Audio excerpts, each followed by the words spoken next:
আজ দেখাইম দে সুরমা মাছ রান্না করুন। সুরমা মাছ রান্না করে বেলায় সর্বপ্রথম অনারাতন সুরমা মাছ এনাকে বাজি ফেলাম করব।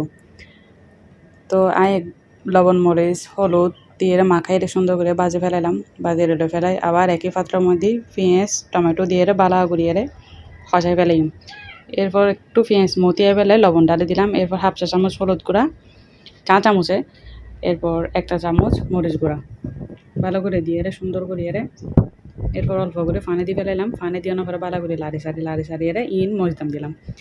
এরপর ধাপ হইলো দে একটু কষিয়ে আইলি এরপর আস্তে আস্তে করে সুরমা মাছ ইন ডালে দিবেন।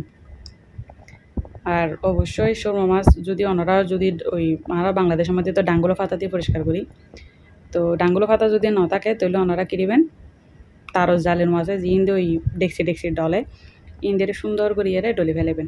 বাস ওই যে বহু পরিষ্কার। আর রান্না শেষে অবশ্যই ধন্যবাদ দিতেন।